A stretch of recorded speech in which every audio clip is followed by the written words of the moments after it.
하나님은 영신이 예배한 자가 영과 진리로 예배할지니라.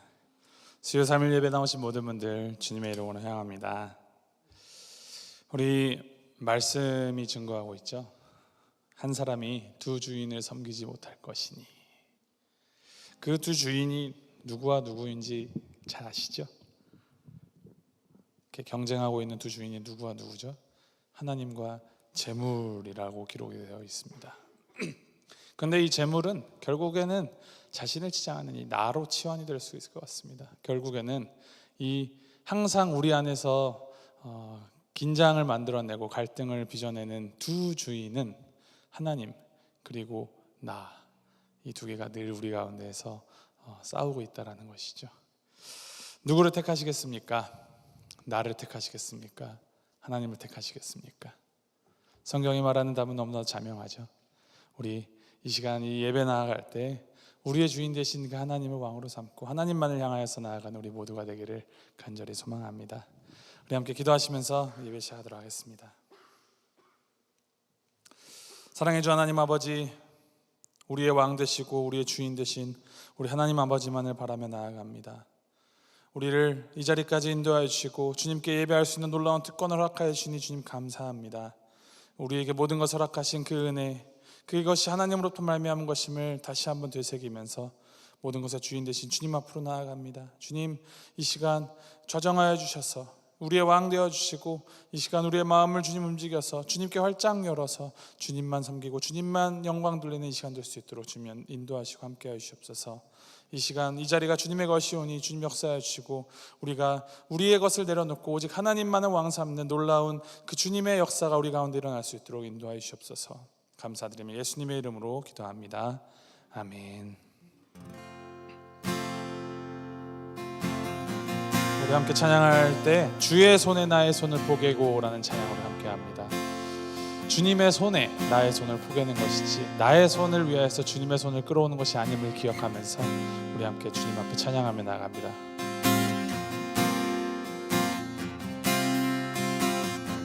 주보혈 날 정결케 하고 주보혈 날 자유케 하니 주 앞에 나 예배하는 이 시간 나의 모든 것을 주께 드리네. 주의 손 날 위해 찢기셨고 주의 발 날 위해 박히셨으니 이제는 내가 사는 것이 아니요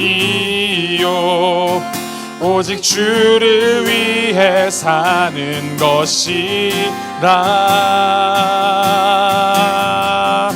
주의 손에 나의 손을 포개고 주의 손에 나의 손을 포개고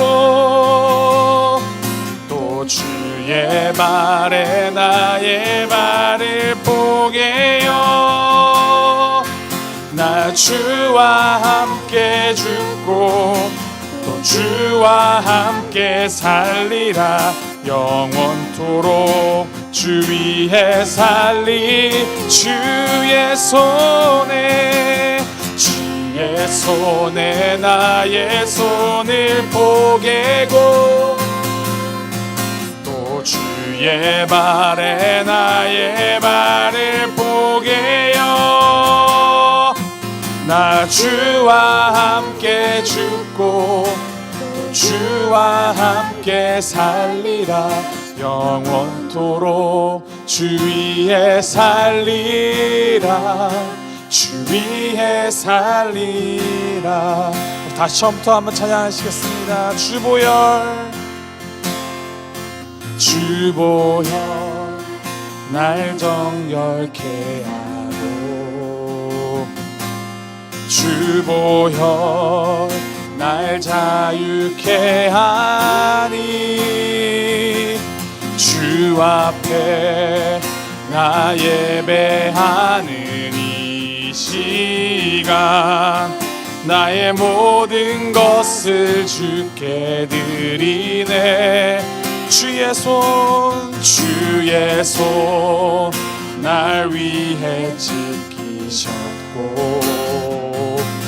주의 발 날 위해 맡기셨으니 이제는 내가 사는 것이 아니요 오직 주를 위해 사는 것이라. 주를 위해 사는 것이라. 주의 손에 나의 손을 주의 손에 나의 손을 포개고 또 주의 발에 나의 발을 포개요.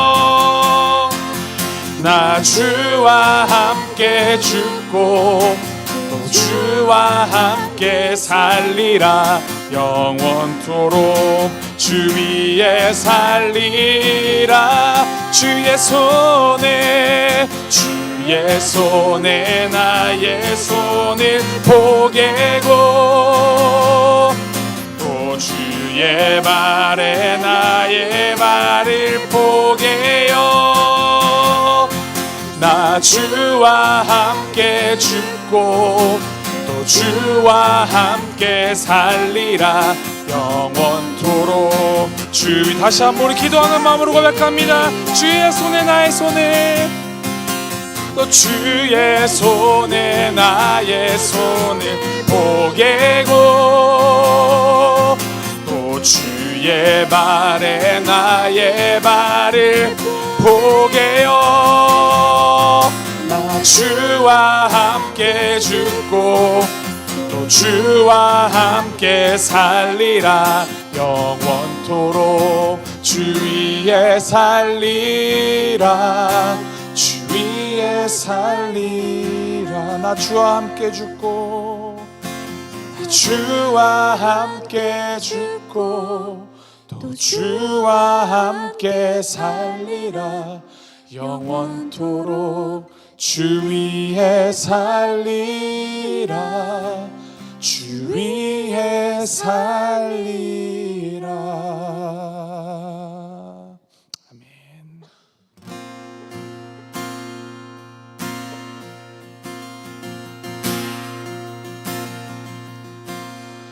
예수를 나의 구주 삼고 성령과 피로써 거듭나니 이 세상에서 내 영혼이 하늘의 영광 누리도. 다시 한번 예수를 나의 구주 삼고 예수를 나의 구주 삼고 성령과 피로써 거듭나니 이 세상에서 내 영혼이 하늘의 영광 누리도다. 이것이 나의 간증이요 이것이 나의 간증이요 이것이 나의 찬송일세. 나 사는 동안 끊임없이 구주를 찬송하리로. 온전히 주께 맡긴 내 영 사랑의 음성을 듣는 중에 천사들 왕래하는 것과 하늘의 영광 보리로. 이것이 나의 간증이요 이것이 나의 간증이요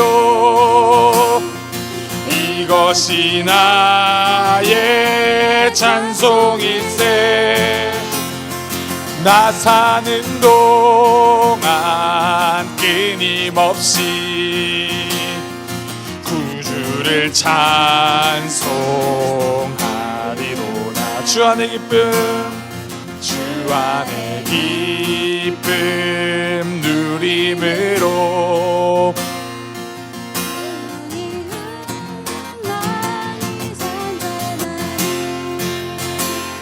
세상과 나는 간 곳 없고 구속한 주만 보이도다. 이것이 나의 간증이요, 이것이 나의 찬송일세. 나 사는 동안 끊임없이 구주를 찬송하리. 이것이 나의 간증이요, 이것이 나의 간증이요, 이것이 나의 찬송일세. 나 사는 동안 끊임없이 구주를 찬송하리로다. 나 사는 동안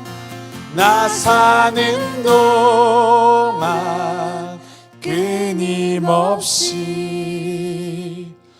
구주를 찬송하리로다.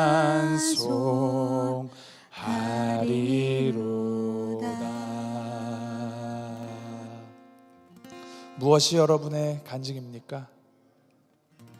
무엇이 여러분의 간증입니까? 하나님을 믿었더니 병이 낫고 일확천금을 얻고, 물론 그것도 감사한 간증거리이죠. 하지만 그것보다 더 중요한 것은 우리의 삶의 주인이 바로 우리 주 예수 그리스도가 되었다는 것, 주님을 우리의 구주로 삼는다라는 것이 우리의 간증거리입니다. 우리 함께 기도하며 나아가실 때, 하나님, 우리가 진정으로 우리의 스토리로, 우리의 간증으로 삼아야 할 것은 오직 하나님 한 분이심을 우리가 되새기며 나가게 하시옵소서. 하나님 한 분만을 따르며 하나님 한 분만을 믿고 섬기는 우리가 되게 하시옵소서. 그것만 자랑하고 주님으로 인하여서 살고 또 주님을 인하여서 죽는 우리가 되도록 주님께서 인도하시옵소서. 우리의 삶 하나님께 올려드리면서 함께 기도하며 나아가겠습니다. 함께 기도하시겠습니다.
아버지, 당신의 마음이 있는 곳에 나의 마음이 있기를 원해요. 아버지, 당신의 눈물이 고인 곳에 나의 눈물이 고이길 원해요. 아버지, 당신이 바라보는 영혼에게 나의 두 눈이 향하길 원해요.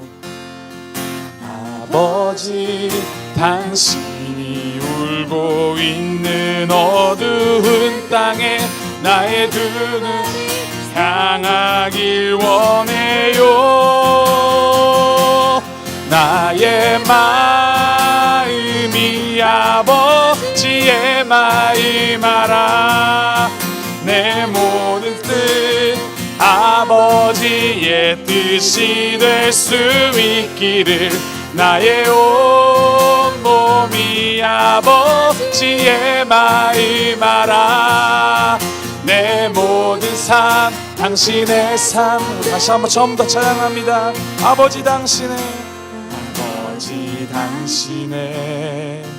마음이 있는 곳에 나의 마음이 있기를 원해요. 아버지 당신의 눈물이 고인 곳에 나의 눈물이 고이길 원해요. 아버지 당신이 바라보는 영혼에게 나의 두 눈이 향하길 원해요. 아버지 당신이 울고 있는 어두운 땅에 나의 두 발이 향하길 원해요. 나의 마음이 아버지의 마음 알아. 내 모든 뜻 아버지의 뜻이 될 수 있기를. 나의 온 몸이 아버지의 마음 알아. 내 모든 삶 당신의 삶 되기를. 나의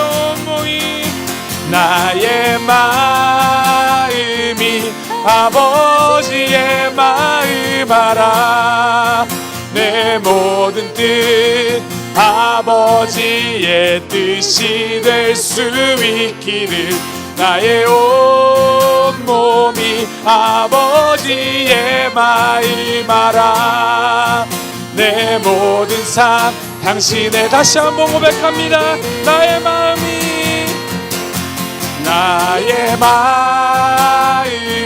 아버지의 마음 알아.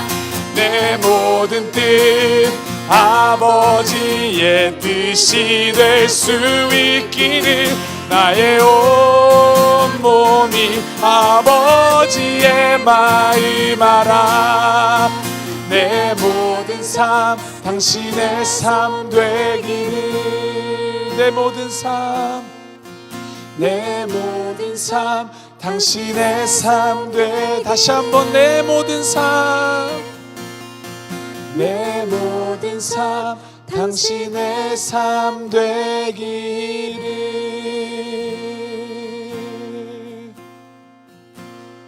우리 개인이 주님이 부르시는 그 자리에 있어야 합니다. 주님의 뜻을 따라서 우리의 뜻이 맞추어져야 하고, 주님의 마음이 있는 곳에 우리의 마음이 있어야 합니다.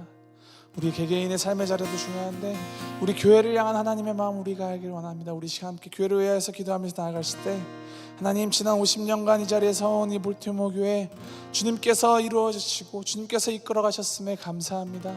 주님, 우리가 더욱더 주님의 마음을 아는 교회 되게 하시옵소서. 주님의 그 뜻을 아는 교회 되게 하시옵소서.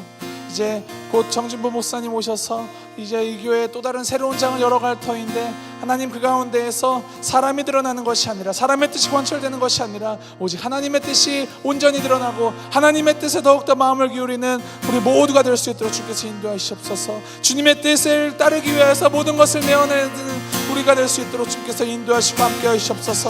우리 교회를 위해서 함께 기도하며 나아가겠습니다. 함께 기도하시겠습니다.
우리 다시 한번 기도할 때 우리 정 목사님이 위해서 함께 기도하겠습니다. 이제 시카고에서부터 이곳 메릴랜드 우리 볼티모어로 이주해 오셔야 됩니다.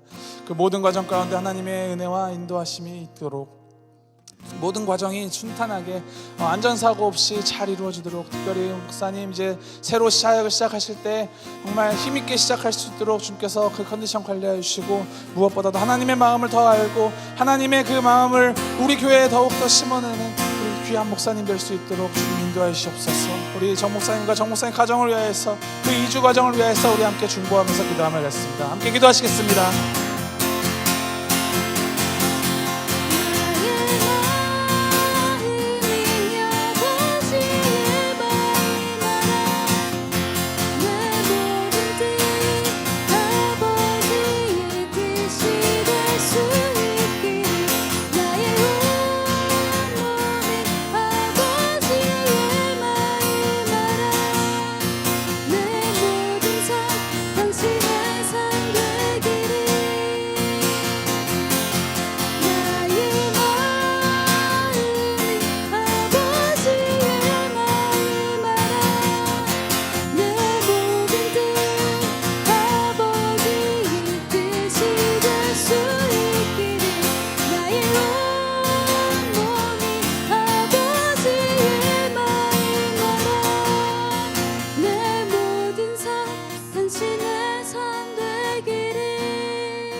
시간 마지막으로 말씀 위해서 함께 기도하며 나아갑니다. 하나님, 주님의 말씀을 통하여서 하나님의 마음을 더욱더 알게 하시옵소서.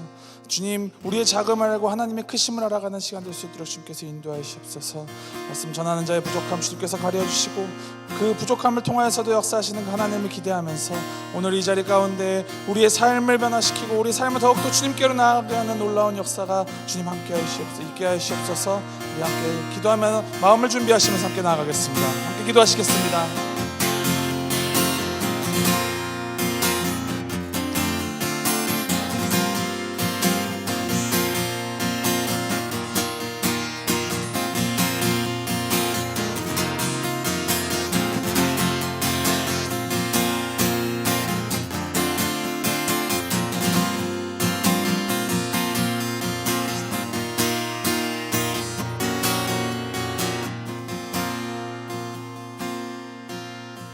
내 모든 삶 당신의 삶 되기를, 내 모든 삶 당신의 삶 되기를. 하나님, 언제나 우리 가운데 이 내려놓지 못하는 이 보좌, 자꾸만 나 자신을 채우려는 우리의 이기심, 우리의 죄악, 주님께서 십자가에서 해결했음을 믿으며 나아갑니다. 주님께서 해결해 주신 그 사랑 우리가 받아들이고 우리를 씻겨주신 그 보혈피에 의지하여서 정말 우리의 유일한 왕 되신 하나님만을 왕으로 삼고 하나님의 뜻 따라 하나님의 마음을 알아 주님의 그 삶, 주님께서 원하시는 삶 살아가는 우리가 되도록 주님 인도하시옵소서. 주님, 이 시간 말씀하여 주시고 함께하여 주셔서 성령님의 임재 가운데 우리가 더욱더 주님의 마음을 알아가게 되는 시간 될 수 있도록 인도하여 주옵소서. 예수님의 이름으로 기도합니다. 아멘.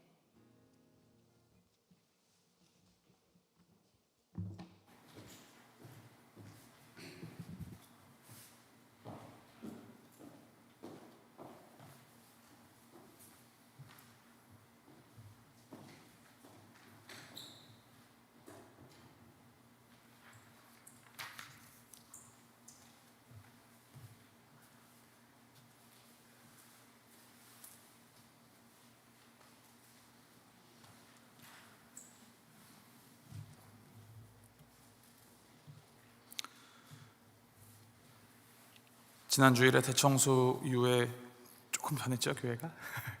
강대상을 앞으로 조금 밀어봤습니다. 여러분과 좀 더 가까이 대하는 것 같아서 좀 뭐랄까요, 마음이 더 깊은 것 같습니다. 우리가 벌써 코로나가 지나간 지가 4년, 5년이 거의 다 되어가고 있습니다. 그렇게나 오래됐는데, 그때 생각해보면은 뭐 침이 20피트까지 튄다 뭐 이러면서 거리두기 하고 마스크 끼고 했던 게 참 엊그제 같은데, 사실 있었던 적이 있었나 싶기도 하고, 그런데 그 모든 시절 우리가 하나님의 은혜로 잘 견뎌내고 또 이렇게 가까이 할 수 있는 날이 왔습니다. 감사드리면서 우리가 그냥 물리적 거리뿐만 아니라 우리가 서로 간의 이 마음의 거리, 또 영적인 이 친밀함이 더욱더 가까워지는 교회가 되기를 간절히 소망합니다. 우리 함께 말씀 보겠습니다. 오늘 함께 나눌 말씀 사사기 21장 19절부터 25절까지 말씀 우리 함께 보겠습니다. 사사기 21장 19절에서부터 25절 말씀 한 절씩 교독합니다. 19절 말씀 제가 먼저 읽습니다. 또 이르되 보라, 베델 북쪽 르보나 남쪽 베델에서 세겜으로 올라가는 큰 길 동쪽 실로에 매년 여호와의 명절이 있도다 하고,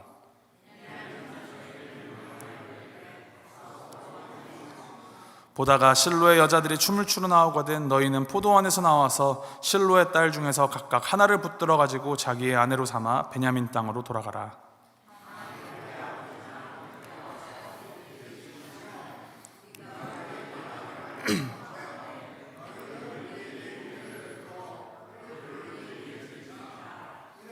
우리가 전쟁할 때 각 사람을 위하여 그 아내를 얻어주지 못하였고 너희가 자유로 그들에게 준 것이 아니니 너희에게 죄가 없을 것임이니라 하겠노라 하며, 베냐민 자손이 그같이 행하여 춤추는 여자들 중에서 자기들의 숫자대로 붙들어 아내로 삼아 자기 기업에 돌아가서 성읍들을 건축하고 거기에 거주하였더라.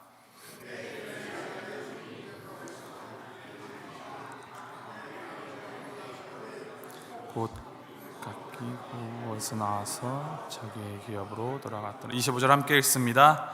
그때 이스라엘의 왕이 없으므로 사람이 각기 자기의 소견에 옳은 대로 행하였더라. 아멘. 이제 오늘로 사사기의 마지막을 우리 함께 봅니다.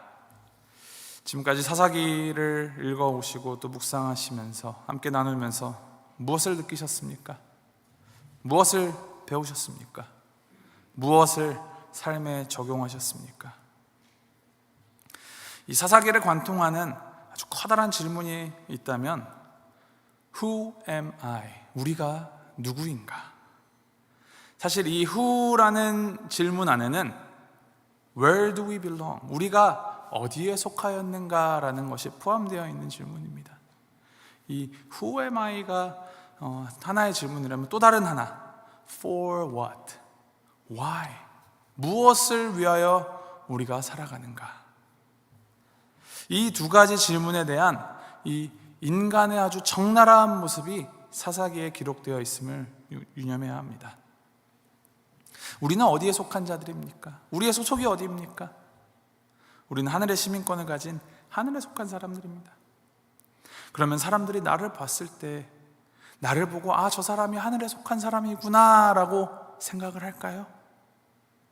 내가 속한 무언가를 내가 드러내고 있나요?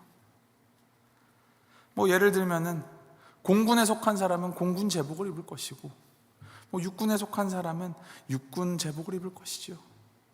경찰에 속한 사람은 경찰 제복을 입고, 그렇게 우리의 소속이 드러내는 무언가가 있어야 하는데 그것이 보이지가 않는다면 어떻게 생각할 수 있을까요? 같은 소속으로 그냥 치부해버리게 될 것입니다. 만일 우리가 하늘에 속하였는데 이 세상의 사람들과 땅에 속한 사람들과 다르지가 않다면, 우리가 생각하는 이런 가치나 삶의 목표가 그들과 다르지가 않다면 무엇이 문제일까요? 우리가 어디에 속하는지 보여지지가 않을 것입니다. 이 사사기 말씀에 나오는 이스라엘을 보면은 정말로 이들이 어디에 속하였는지 알 도리가 없습니다. 하나님의 백성, 약속의 땅을 약속받은 출애굽 이후로 하나님의 인도하심을 받아서 그 땅에 들어온 백성인데, 하나님의 백성으로 하기에는 너무나도 민망한 백성들의 적나라한 모습들이 사사기 곳곳에 기록되어 있습니다. 특히나 이 결론 부분에서는 그러한 이스라엘의 타락한 모습이 그대로 드러납니다. 오늘은 사사기 함께 나누는 이 말씀의 마지막이니만큼 19장, 20장, 21장 이 전체를 함께 커버하면서 보려고 합니다. 사실 긴 이야기입니다. 근데 이것은 다 하나로 이어지고 하나의 이야기가 연장되고 또 확장되고 거기에서 파생되는 이야기라는 것을 유념하면서 우리 함께 말씀을 보려고 합니다. 사사기 19장 1절에 보면은 이렇게 시작을 합니다. 이스라엘의 왕이 없을 때 에브라임 산지 구석에 거류하는 어떤 레위 사람이 유다 베들레헴에서 첩을 맞이하였더니, 이스라엘의 왕이 없을 때 이제 한 사람이 소개가 됐는데 그 사람이 누구라고 하죠? 레위 사람이라고 합니다. 지난 17장, 18장 기억하십니까? 아주 통탄할 이야기가 기록되어 있었는데 그 첫 번째 이제 결론에 해당하는 에피소드, 그 사건의 중심에 레위 청년이 있었는데 오늘 이야기에서도 레위 사람이 이 사건의 중심에 서 있습니다. 이 레위 사람이 에브라임 산지 외딴 곳에 살고 있었는데 이제 어느 날 그가 베들레헴 출신의 여인을 첩으로 맞이합니다. 이 첩을 맞이한다는 것, 자신의 이 본처가 아이를 얻지 못할 때 첩을 얻는 경우도 있었지만은 대부분의 경우는 아내 말고 다른 성적인 만족을 얻기 위하여서 첩을 둔 것이 보통이었습니다. 이것은 하나님께서 바라시는 모습이 분명히 아니었습니다. 첩을 두어서 큰 어려움을 당한 일이 이미 사사기에 기록된 적이 있었습니다. 기드온이 첩을 두었었고 그 첩으로부터 얻은 아들이 바로 아비멜렉이었죠. 그래서 그의 아들 아비멜렉은 그의 이복 형제들 70명을 다 죽이는 일을 행했었습니다. 그러니 이 레위 사람이 첩을 두었다라는 언급, 우리가 좋게 볼 일은 아닙니다. 뭔가 안 좋은 일이 벌어질 것 같은 이 불안감이 팽배하죠. 그리고 곧이어 그 불안감이 현실로 나타납니다. 이어진 말씀을 보면 이 첩이 무슨 연유인지는 정확하게 알 수 없지만 행음하고 불만을 가지고 아버지의 집으로 돌아갑니다. 친정집으로 돌아가 버립니다. 이제 떠난 이 아내를 다시 이제 돌아가서 레위인이 이 베들레헴으로 가서 이 첩을 다시 데려오고자 합니다. 첩과의 이 쌓인 갈등을 풀고 다정하게 말하여서 그를 데려오자 하여서 이 친정집, 처갓집으로 향한 것이죠. 잘 풀어지는 것처럼 보입니다. 이제 처갓집에 다다랐더니 장인이 그를 환영하였고 3일씩이나 그를 환대하고 머물게 하면서 먹고 마시는 시간을 갖습니다. 네 번째 날에 이 레위인이 첩을 데리고 이제 집으로 돌아가고자 하는데 장인이 또 만류를 합니다. 하루 더 있어라. 그리고 다섯째 날 이제 떠나려고 하는데 장인이 또 만류합니다. 그래도 오늘은 떠나야겠습니다. 그래서 해가 기울 때쯤 집으로 돌아가겠다고 이제 일행이 길을 떠납니다. 그렇게 베들레헴을 떠나서 여부스라는 곳에 이릅니다. 이 여부스는 예루살렘입니다. 근데 이 당시만 해도 예루살렘을 정복하기 이전이었기 때문에 여부스족 속에 살고 있는 이 땅을 여부스라고 하였습니다. 곧 해가 지면은 이제 어떻게 갈 곳이 없으니까 이 함께했던 일행의 하인이 여기 여부스에 머무르자 하는데 이곳이 아직 여부스족 속 이방 사람들이 다스리는 땅이다 보니까 이곳이 안전하지가 않다, 여기 머무는 것이 옳지 않다라고 하면서 그 이제 해가 이미 뉘엿뉘엿 기울었지만 조금 더 길을 가서 기브아라는 이 베냐민 지파에 속한 땅으로 들어가게 됩니다. 기브아에 도착하자 이미 해는 졌고 더 이상 갈 수가 없는 상황인데 그들이 유숙할 곳을 아직 찾지를 못합니다. 모세에게 주신 하나님의 율법에 따르면 이 나그네를 환대하고 환영하는 것이 이스라엘의 문화이고 또 법이며 의무입니다. 그런데 이 나그네들이 여기 이렇게 있음에도 불구하고 그 기브아 땅의 분위기가 그렇지가 않았다는 것이죠. 이 대목에서 하나님의 백성으로서의 이스라엘의 삶이 무너져 있다는 것을, 하나님의 율법이 이미 버려지고 있다는 것을 보여주고 있습니다. 그러던 중에 한 노인을 만납니다.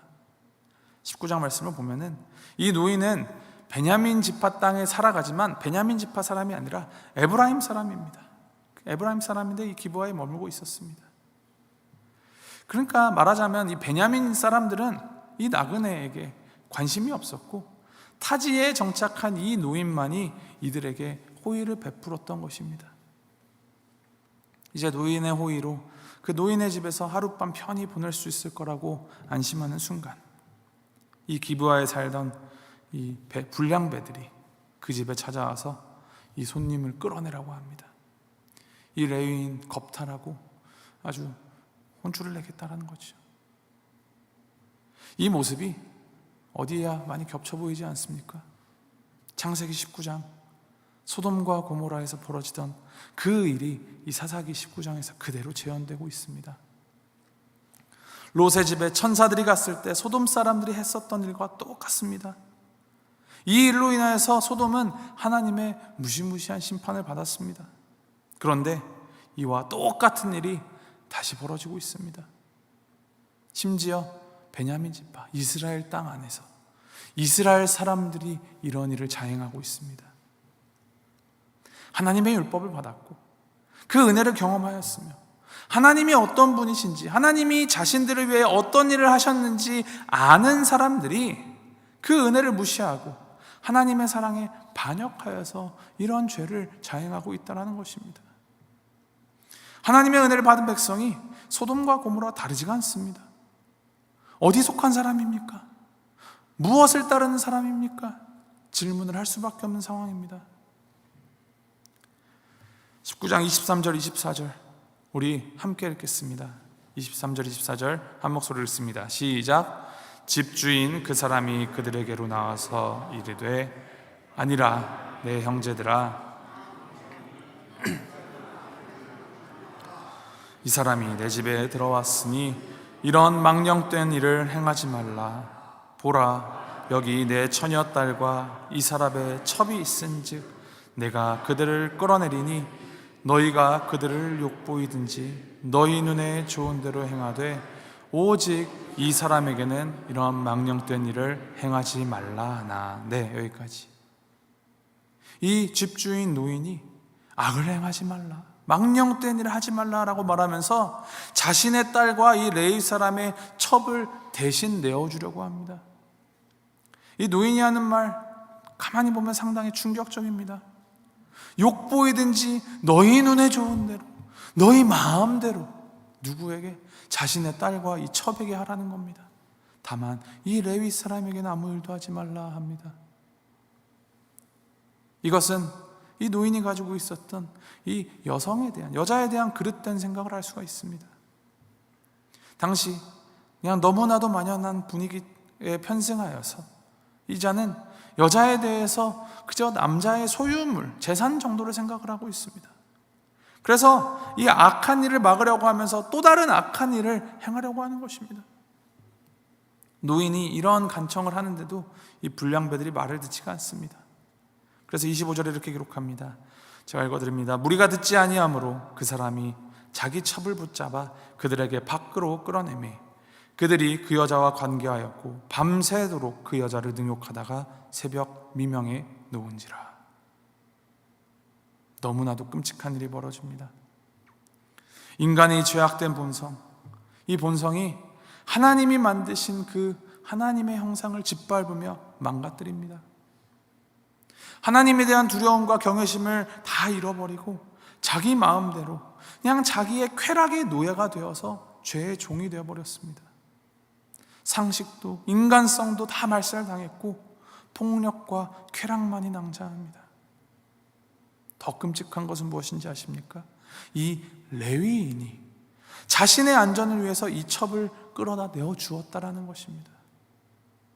그렇게 이 불량배에게 밤새도록 강간을 당한 이 첩, 결국 죽어버립니다. 이렇게 한 여인이 비참하게 희생당했습니다.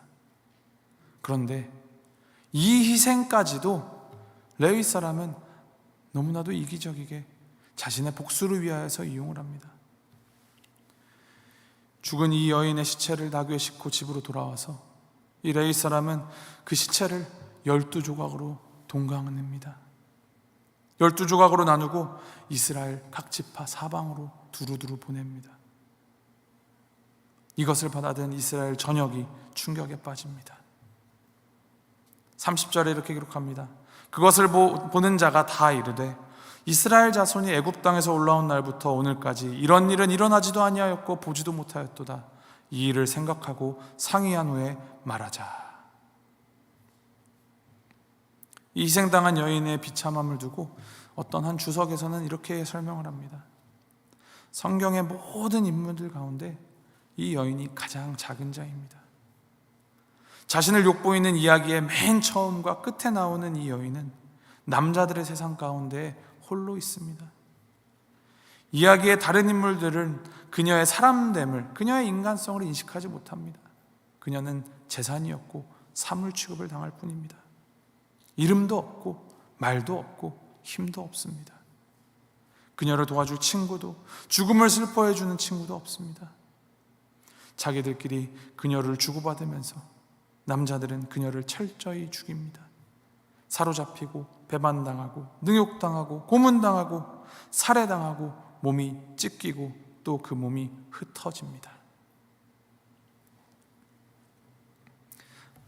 한 개인의 타락, 한 지역의 타락으로 보여지는 일이 이로 인하여서 이스라엘 전체로 확산이 됩니다. 이제 20장으로 넘어갑니다.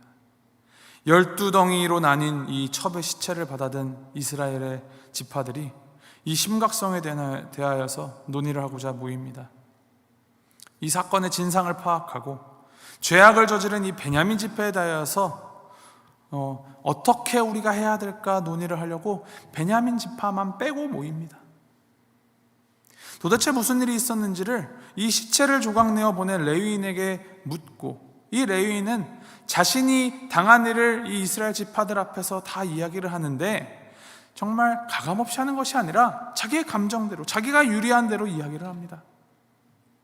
동성애를 즐기기 위하여서 자기를 내어달라고 요청한 이 불량배들이 자기를 죽이려고 했다, 그렇게 이야기하고 자기 첩을 욕보해서 죽였다고 증언을 하는데, 거기에 가만 보면은 과장과 축소, 그러한 것들로 자신의 억울함만을 호소하고 이를 해결해달라 이스라엘을 선동하고 독촉합니다.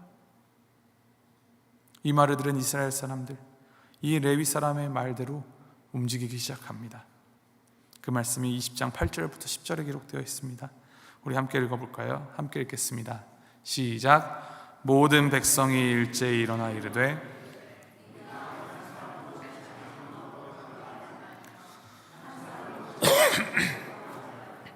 우리가 이제 기브아 사람에게 이렇게 행하리니 곧 제비를 뽑아서 그들을 치되 우리가 이스라엘 모든 지파 중에서 100명의 10명, 1000명의 100명, 10,000명의 1000명을 뽑아 그 백성을 위하여 양식을 준비하고 그들에게 베냐민의 기브아에 가서 그 무리가 이스라엘 중에서 망령된 일을 행한 대로 징계하게 하리라 하니라.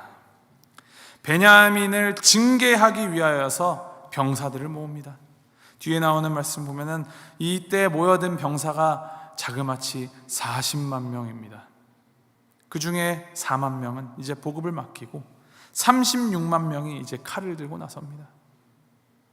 그리고 이제 베냐민 지파에게 나아가서 이 기브아 사람들 내놓아라 요청을 합니다. 그런데 베냐민 지파가 이 이스라엘 말을 듣지를 않습니다. 베냐민은 이 기브아를 내어주기보다는 이 이스라엘과 싸우기로 합니다. 싸우기 위하여서 모인 베냐민의 병사가 26,000명, 그리고 기브아 주민 중에 왼손잡이, 즉 전쟁을 위해서 훈련된 이 돌팔매질을 하는 자가 700명입니다. 36만 대 26,700의 싸움. 숫자만 생각하면 13배 이상의 차이가 납니다. 그냥 봐도 싸우면 안 될 것 같은데 왜 베냐민은 이렇게 무모하게 이스라엘과 싸우려 할까요? 여기서 던지는 질문, 왜? Why? For what? 무엇을 위해서? 앞서 레위인은 왜 이 첩의 시체를 12조각 내어서 이스라엘에 보내면서 이렇게 이스라엘을 선동하고 있는 것일까요? 왜 이스라엘은 그렇게 많은 수의 군사를 동원하면서까지도 형제 베냐민을 자기 손으로 벌하려 했을까요?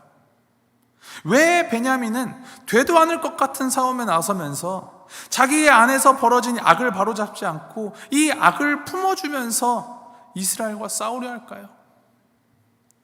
각 질문에 세부적인 대답이야 다 다르겠지만 그 대답들의 꺼풀을 들추고 벗겨내다 보면 결국 하나의 답으로 귀결이 됩니다. 그것이 무엇인지 아십니까? 나를 위하여, 나의 복수를 위하여, 나의 의로움을 위하여, 그리고 나의 사람, 나의 땅, 나의 자존심을 위하여. 이것이 사사기, 성경이 고발하는 이스라엘의 모습, 아니 하나님을 떠난 우리의 모습입니다. 이 베냐민 지파 결정은 이제 돌이킬 수가 없는 방향으로 나아갑니다. 한 동족 간에 피 흘리는 전쟁, 이제 피할 수가 없습니다. 두 진영이 있습니다. 그 행한 일을 심판하기 위해 일어난 이스라엘 연합군, 그리고 죄를 범한 자기 사람을 지키려는 베냐민, 이 두 진영 간의 전쟁이 시작됩니다. 20장 말씀을 보면 이 이스라엘과 베냐민이 총 3번의 전투를 벌입니다. 우리가 이것을 일일이 자세하게 볼 수는 없지만 이 전투들이 진행될수록 변화되고 있는 것이 이 안에서 벌어지고 무언가가 벌어지고 있음을 볼 수가 있습니다. 먼저 우리 사사기 20장 18절 말씀 함께 봅니다. 20장 18절 말씀 함께 읽겠습니다. 시작. 이스라엘 자손이 일어나 베델에 올라가서 하나님께 여쭈어 이르되 우리 중에 누가 먼저 올라가서 베냐민 자손과 싸우리이까 하니 여호와께서 말씀하시되 유다가 먼저 갈지니라 하시니라. 전쟁에 나서기 전 이스라엘이 누가 먼저 올라가서 베냐민과 싸워야 할지를 묻습니다. 사실 이 질문을 하기 전에 앞서서 이스라엘이 해야 할 질문은 과연 이 전쟁이 합당한 것인지, 하나님께서 원하시는 전쟁인지, 베냐민과 싸우는 것이 옳은지, 이 전쟁 자체에 대한 질문이 먼저 있었어야 했습니다. 그런데 없습니다. 그저 누가 먼저 싸울 것인가만 묻습니다. 이미 싸우는 건 정해져 있고 내 뜻대로 싸울 것인데 누가 먼저 나와서 싸울까요? 하나님이 유다 지파에게 리더의 역할을 하도록 하십니다. 그리고 하나님은 이 전쟁의 결과에 대해서는 아무런 언급도 하지 않으십니다. 첫 번째 전투 그렇게 벌어지는데 베냐민이 승리를 합니다. 이스라엘 연합군이 22,000명이 전사합니다. 사실 생각해보면 원래 전쟁이라는 것이 방어하는 쪽이 유리할 수밖에 없습니다. 아마도 이스라엘이 쪽수만 믿고 밀어붙였다가 베냐민의 방어에 당한 것으로 보여집니다. 이어지는 두 번째 전투 23절 말씀입니다. 23절 우리 함께 읽어볼까요? 함께 읽겠습니다. 시작. 이스라엘 자손이 올라가 여호와 앞에서 저물도록 울며 여호와께 여쭈어 이르되 내가 다시 나아가서 내 형제 베냐민 자손과 싸우리이까 하니 여호와께서 말씀하시되 올라가서 치라 하시니라. 두 번째 질문을 합니다. 근데 이 두 번째 질문을 보면 첫 번째 질문과 조금 차이점을 보입니다. 이 전쟁 자체에 대해서 이스라엘이 생각하기 시작한 것입니다. 그래서 자신들이 싸우고 있는 대상을 다르게 말합니다. 앞에는 베냐민이라고 했는데 이제는 내 형제 베냐민 자손이라고 말합니다. 하지만 아직 부족합니다. 하나님께서는 아직도 이스라엘에게 승리를 말씀하시지 않으십니다. 이스라엘은 또 싸우러 나갔고 또 패배합니다. 이번엔 18,000명이 죽었습니다. 두 번의 전투에서 이스라엘의 이 연합군 4만 명이 죽은 것입니다. 마지막 세 번째 전쟁을 앞두고 26절이 기록합니다. 제가 읽어드립니다. 이에 온 이스라엘 자손 모든 백성이 올라가 베델에 이르러 울며 거기서 여호와 앞에 앉아서 그날이 저물도록 금식하고 번제와 화목제를 여호와 앞에 드리고. 앞선 두 번과 달라진 것이 온 이스라엘의 모든 백성이 함께 울며 나아갔다라고 기록을 합니다. 그동안은 이스라엘 자손이라고만 언급이 되었었는데 이제는 모든 백성들이 하나님 앞에 나왔다라는 것입니다. 또 하나 달라진 것, 이스라엘이 이번에는 금식하면서 하나님 앞에 제사를 올려드립니다. 이스라엘의 태도가 완전히 바뀐 것입니다. 앞선 두 번의 패배를 경험하고 지금 이 순간만큼은 이제 이스라엘이 하나님의 백성다운, 이스라엘다운 모습을 하고 있습니다. 하나님 앞에 낮아져서 하나님의 뜻을 구하며 엎드리고 있는 것입니다. 제사를 드린 이스라엘이 다시 하나님께 질문합니다. 우리가 다시 나아가 내 형제 베냐민 자손과 싸우리까 말리까. 28절에 기록되어 있습니다. 이제 질문이 달라졌습니다. 싸우리까 말리까. 이전에는 내가 싸우는 것을 결정해놓고 하나님한테 질문을 했는데, 이젠 정말 하나님의 뜻을 따르겠습니다라는 그 의지가 조금 반영됩니다. 패배 전에는 이러한 질문이 없었습니다. 자신들이 하는 일이 옳다고만 생각을 했습니다. 이스라엘 중에 이러한 죄악이 용납될 수 없다라고 생각하고 그들을 심판하는 것이 공의라고 생각을 했습니다. 하지만 거듭되는 패배로 다시 생각하게 되는 것입니다. 이것이 합당한 일인가? 하나님이 기뻐하시는 일인가? 하나님의 뜻인가? 그리고 나서 하나님께서 응답하여 주십니다. 올라가라. 내일은 내가 그를 내 손에 넘겨주리라. 이번에는 하나님께서 승리를 약속하십니다. 그리고 이어지는 29절부터의 말씀을 보면 이스라엘이 이제 베냐민을 상대로 승리하는 장면이 자세하게 기록이 됩니다. 결국 베냐민 지파는 크게 패합니다.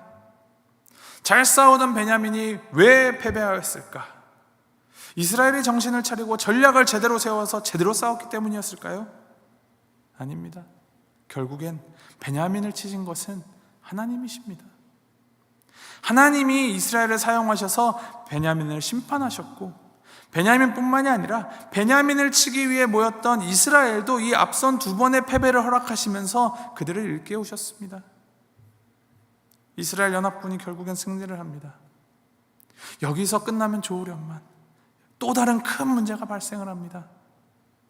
이스라엘이 이 전쟁에서 승리하였다라는 그 광기에 빠져서 베냐민 지파의 모든 사람들과 가축을 다 죽이고 성읍을 파괴시켜 버립니다. 완전 선을 넘었습니다. 도를 넘어섭니다. 이스라엘이 징계를 행하는 것이 아니라 학살을 행합니다. 가나안 족속을 진멸했을 때처럼 베냐민을 진멸해 버리려고 합니다. 이제 베냐민 지파가 아예 없어질 위기에 처해 버립니다. 그리고 나서 일이 어떻게 흘러가는가? 그것이 21장 말씀으로 넘어갑니다. 21장 2절 3절 말씀에 보면은 이렇게 기록을 합니다. 백성이 베델에 이르러 거기서 저녁까지 하나님 앞에 앉아서 큰 소리로 울리며 이르되 이스라엘의 하나님 여호와여, 어찌하여 이스라엘에 이런 일이 생겨서 오늘 이스라엘 중에 한 지파가 없어지게 하시나이까? 이스라엘이 뭐라고 하나님께 물어보고 있습니다. 그러니까 하나님, 어떻게 이스라엘에 이런 일이 생길 수가 있습니까? 이 말만 들으면 무슨 생각이 드십니까? 누가 베냐민 지파를 이렇게 만들었습니까? 하나님이 하셨나요? 아니죠. 그런데 지금 누가 누구를 원망하고 있습니까? 자기 자신들이 자신의 그 손으로 폭력을 다 행해놓고 다 망가뜨려 놓고 하나님을 탓하고 있습니다. 하나님은 이스라엘에게 승리를 허락하셨고 베냐민을 심판하셨습니다. 하지만 이스라엘이 하나님의 허락하신 승리에서 멈추지 않은 것입니다. 이스라엘은 전쟁에서 승리한 후에도 베냐민에 속한 성읍들을 불태우고 성읍의 사람들을 다 학살합니다. 베냐민에 속한 성읍들 완전히 진멸해버립니다. 그래서 베냐민에 속한 여인들이 다 멸절되었습니다. 전쟁과 관련 없는 사람들, 여자, 가축, 아이 다 죽여버린 것입니다. 지금의 이 상황 누가 한 일입니까? 이스라엘이 한 일입니다. 하나님이 명하신 일도 아니고 하나님이 행하신 일도 아닙니다. 그저 이스라엘이 죄악된 자기 본성을 따라 행한 일입니다. 그런데 이 일에 대하여 하나님을 원망합니다. 그리고 하나님을 원망하는 것으로 끝입니다. 더 암담한 것은 승리한 직후에 이들이 모여서 맹세를 하는데, 우리 중에 누구도 베냐민 사람에게 우리의 딸을 아내로 주지 말자, 이렇게 맹세를 해버립니다. 이제 베냐민은 안 그래도 사람들 다 죽었는데 이제 혼인을 하지 못하면 한두 세대 이후면 정말로 다 대가 끊겨서 정말 지파 자체가 없어지게 생기는 것입니다. 정말 심각한 문제가 발생했는데 이 이스라엘은 하나님께 도움을 구하거나 하나님께 어떻게 하면 좋을지 하나님의 뜻을 구하지 않습니다. 자기 손으로 베냐민 지파를 쳐 죽여놓고 그들이 끊길까 걱정하고 울며 불며 난리를 치더니 자기들 스스로 자구책을 만들어냅니다.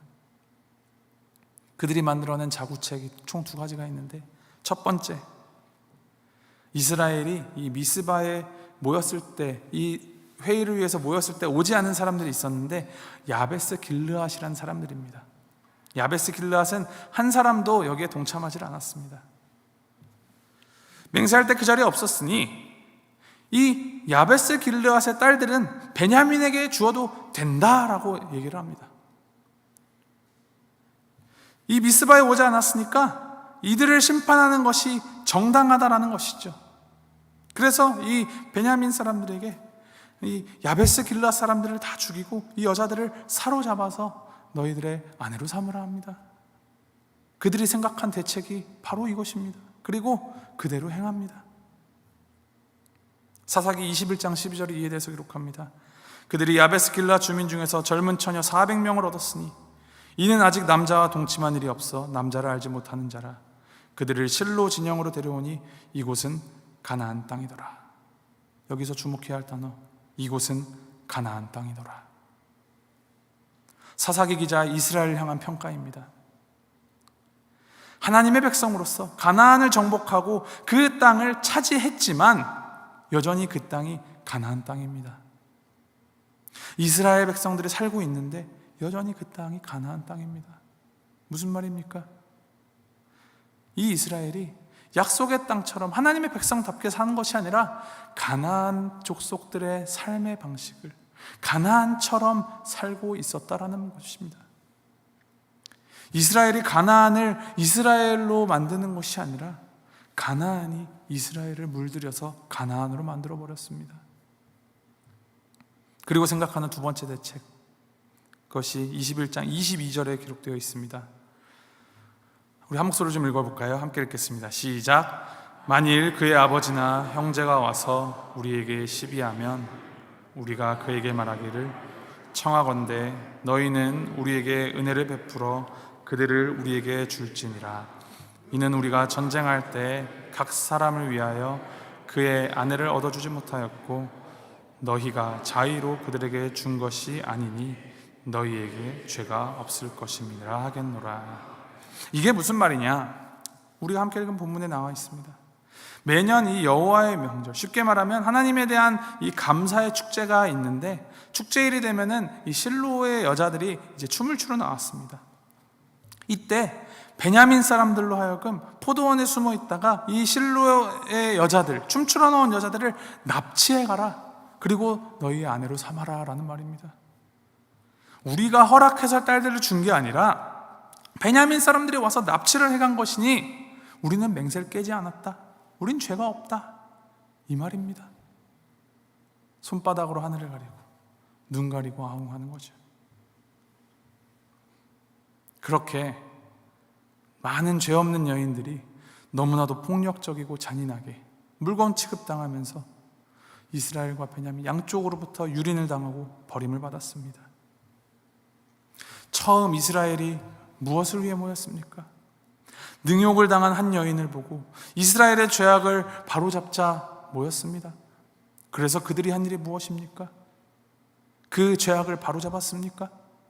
오히려 더 많은 여인들에게 같은 죄악을 저지르고 맙니다. 그들이 바로잡으려고 했던 일을 똑같이 행합니다. 같은 이스라엘을 쳐서 성읍을 황폐하게 만들고 무자비하게 살육을 저지릅니다. 여자들을 얻기 위해 납치하고 능욕합니다. 결국엔 모양은 다르지만 그 처음 그 첩을 강간하였던 기브아의 불량배나 이스라엘이나 똑같은 일을 했다는 것이죠. 더 화가 나는 것은 이 모든 것을 여호와의 이름으로 한 맹세를 지키기 위한 목적이었다는 것입니다. 문제가 또 다른 문제를 일으키고 그 문제는 더 커지고 더 심각해지고 더 악해지고 더 잔인해져서 걷잡을 수 없는 지경에 이릅니다. 더 암울해졌습니다. 이것이 이스라엘의 사사시대였습니다. 이 사사시대의 결론 25절이 함께 이렇게 기록을 하고 있습니다. 25절 함께 읽습니다. 시작. 그때 이스라엘에 왕이 없으므로 사람이 각기 자기의 소견에 옳은 대로 행하였더라. 그때 이스라엘에 왕이 없으므로 사람이 각기 자기의 소견에 옳은 대로 행하였더라. 사사기는 문제의 책입니다. 이 문제투성이인 사람들의 모습, 타락한 이스라엘의 모습을 보여주고 있습니다. 혼란에 빠진 인생, 그 모든 문제의 원인이 무엇인지를 말해주고 있습니다. 그 근본적인 원인이 무엇이냐? 왕이 없었다. 왕이 없었다라는 것이 근본적인 문제입니다. 그것이 근본적인 문제고, 이 왕이 없기 때문에 여러 가지 다른 문제들이 나타났다라는 것입니다. 역설적으로 사사기는 왕이 필요하다라는 것을 말하고 있습니다. 그런데 이스라엘은 내가 왕이 되어서 내 눈에 좋은 대로 행하였기 때문에 이렇게 이 지경에 빠지게 되었다라는 것이죠. 정말로 이들에게 왕이 없었습니까? 인간적인 왕은 없었죠. 왕이 있었습니다. 왕이 한순간만 있었던 것이 아니라 계속 있었고, 그들과 함께 하셨고, 그들의 기도를 들어주시고 그들을 구원해 주시기까지 했습니다. 문제는 이스라엘이 그러한 왕을, 하나님을 왕좌에서 끌어내리고 왕으로 인정하지 않고 자기 자신이 왕의 자리에 올라앉아 있었다라는 것입니다. 우리에게로 한번 돌아보십시오. 우리 자신을 볼 때 우리에겐 해결책이 없습니다. 우리가 해결할 수 없습니다.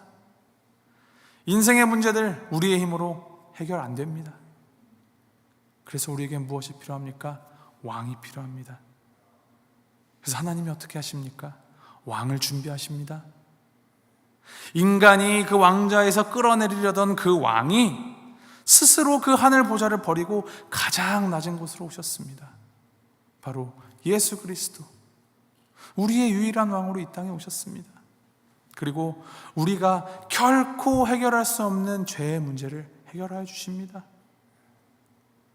이제는 우리의 눈이 그 왕 되신 우리 하나님을 향할 때입니다. 우리가 가진 문제들, 우리 손으로 해결할 수 없다는 것을 인정하고 내려오신, 친히 우리와 함께 하시는 예수 그리스도 앞으로 나아가야 합니다.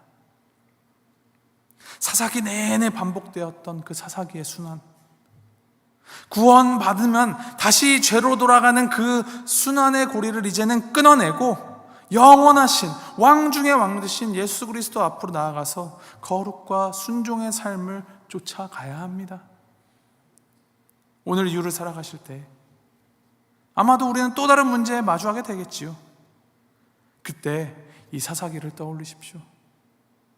사사기에 기록된 이스라엘을 떠올리고 이들을 반면교사 삼아서 왕 대신 하나님 앞으로 나아가십시오. 한 번 실패할 수 있습니다. 그래도 두 번, 세 번 계속 하나님께로 십자가를 향하여 나아가십시오.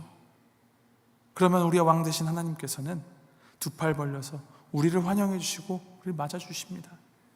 우리의 부르짖음을 들으시고 우리를 도와주십니다. 초두에게 했던 질문, 우리가 누구입니까?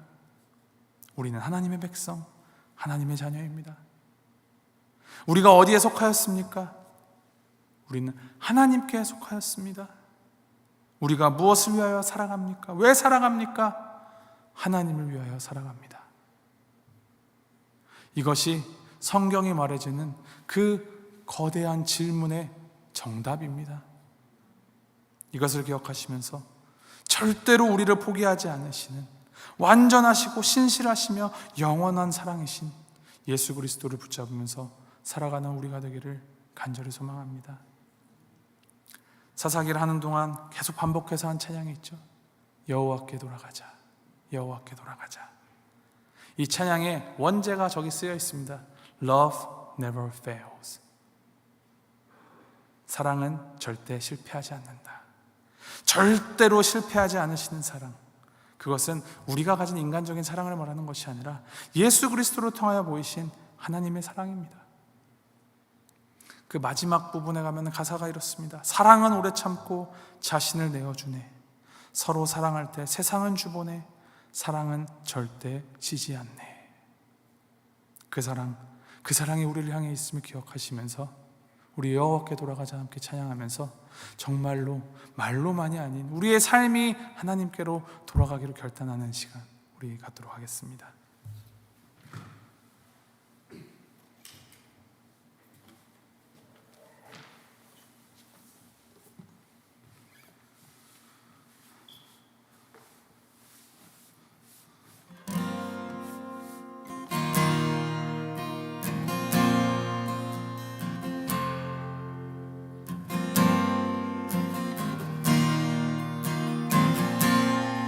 내 백성이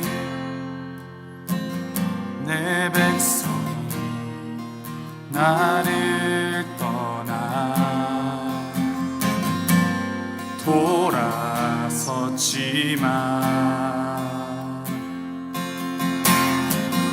내 사랑 내 백성을 보기 못하니 내 모든 것 내어주고 나 그들을 얻으리라. 여호와께 돌아가자. 여호와께 돌아가자. 그는 돌아서도 그는 변치 않네. 여호와께 돌아가자. 우린 넘어져도 그 사랑 여호와께 돌아가자. 여호와께 돌아가자. 우린 돌아서도 그는 변치 않네. 여호와께 돌아가자. 우린 넘어져도 그 사랑 영원한 사랑은 오래 참고 사랑은 오래 참고 자신을 내어주네. 서로 사랑할 때 세상은 주보내 사랑은 절대 지지 사랑은 오래 참고 사랑은 오래 참고 자신을 내어주네. 서로 사랑할 때 세상은 주보내 사랑은 절대 지지 않네. 여호와께 돌아가자.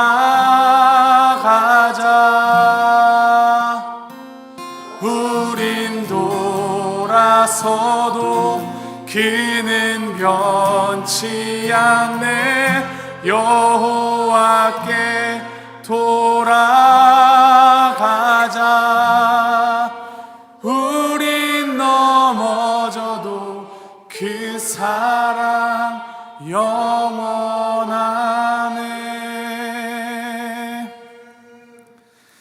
이 사사기 전체를 통하여서 보이시는 이 하나님의 말씀은 우리는 그렇게 악하고 그렇게 작은 자다라는 것, 그리고 동시에 우리의 그 작음보다 더 크신 더 위대하신 하나님의 사랑입니다. 우리 이 시간 기도하며 나아갈 때 그 하나님의 사랑을 기억하시면서 되새기시면서 기도하며 나아가십시다. 하나님, 자꾸만 변하고 돌아서고 넘어지는 우리를 붙잡아 주시니 감사합니다. 주님, 항상 주님께로 돌아서기를 갈망하며 주님께 돌아서는 자들 되도록 주님 인도하시옵소서. 말로만 돌아서는 것이 아니라 우리가 주님께 속한 자답게 주님의 그 사랑을 드러내는 자들로 주님 인도하시고 함께 하시옵소서. 우리의 삶을 주님께 올려드리시면서 우리 함께 기도하며 나아가겠습니다. 함께 기도하시겠습니다.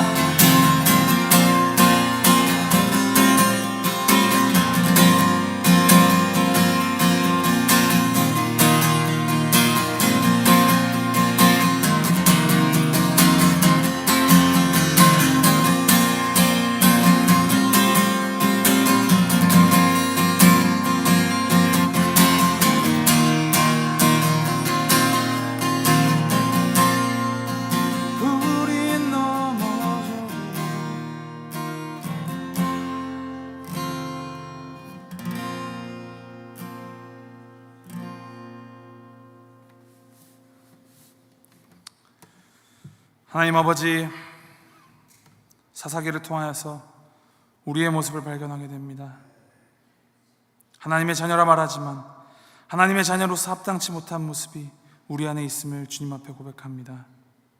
주님, 우리의 연약한 모습 긍휼히 여겨주시고 이제는 하나님을 떠나 우리의 삶의 기준인 말씀을 잊고 날이 갈수록 소약해질 이 나의 지혜, 나의 눈, 나의 귀, 이것들을 의지하는 것이 아니라 온전히 세상을 이기신 변치 않으신 영원하신 하나님 사랑 안에 거하며 하나님과 동행함을 우리의 간증 삶을 살아가는 자들 되게 하시옵소서.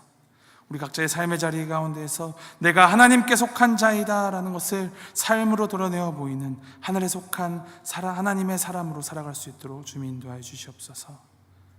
감사드리며 이 모든 말씀, 그 무엇보다도 위대하신 놀라운 사랑을 우리에게 보여주신 예수 그리스도의 이름으로 기도합니다. 아멘. 하늘에 계신 우리 아버지여, 이름이 거룩히 여김을 받으시오며 나라의 마옵시며 뜻이 하늘에서 이룬 것 같이 땅에서도 이루어지이다. 오늘날 우리에게 일용할 양식을 주옵시고 우리가 우리에게 죄 지은 자를 사하여 준 것 같이 우리의 죄를 사하여 주옵시고 우리를 시험에 들게 하지 마옵시고 다만 악에서 구하옵소서. 대개 나라와 권세와 영광이 아버지께 영원히